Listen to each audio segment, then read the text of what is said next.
چل رہا ہے۔ علیمہ خان صاحبہ کی آڈیو آپ نے بھی سنی، یہ کس سے بات کر رہی تھیں اور کافی زیادہ پریشانی کا اظہار کر رہی تھیں۔ یہ پارٹی میں واقعی یہ جو آپ لوگوں کی پارٹی میں ایک باقاعدہ ڈویژن ہے کہ کچھ لوگ ایک رائے رکھتے ہیں، کچھ دوسری رائے رکھتے ہیں، اب اس سے تو اس بات پہ مہر لگ گئی، یہ جو آڈیو ہے۔ دیکھیے بات یہ ہے کہ اس میں شک نہیں ہے کہ پارٹی ایک بہت بڑے کرٹیکل فیز سے گزر رہی ہے جی،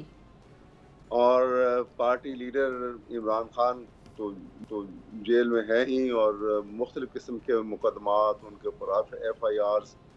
جتنوں میں کنوکشن ہوئی تھی وہ بری ہو گئے، لیکن اس کے باوجود ان کو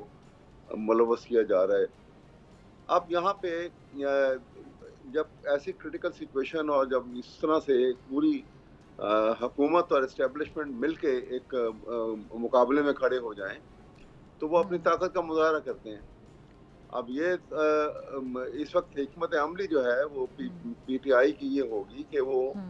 اپنا طاقت کا مظاہرہ کریں، لیکن اس طریقے سے کہ جس میں وہ اعتماد جو وہ کرنا چاہتے ہیں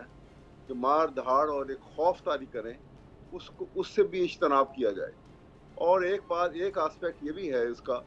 کہ جو اس وقت جو پی ٹی آئی کی لیڈرشپ جو اس وقت باہر ہے اور جو اسمبلی میں بھی ہے،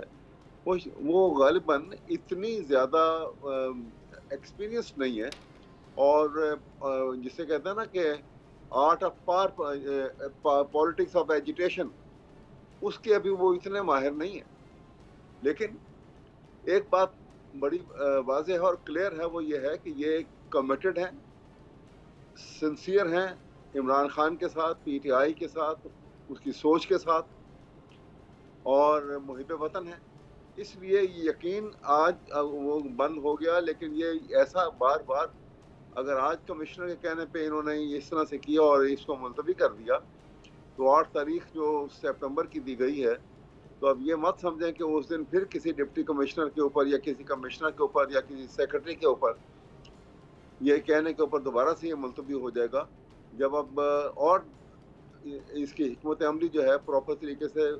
بنا لی گئی ہے، کچھ بنے گی اور بھی مزید بھی، اور پھر کسی کمشنر کے اوپر اور کسی اسٹیبلشمنٹ کے آدمی کے اوپر اور کسی پرائم منسٹر کے کہنے پہ وہ نہیں رکے گا۔ سبسکرائب کریں اور بیل دبائیں تاکہ کوئی خبر رہ نہ جائے۔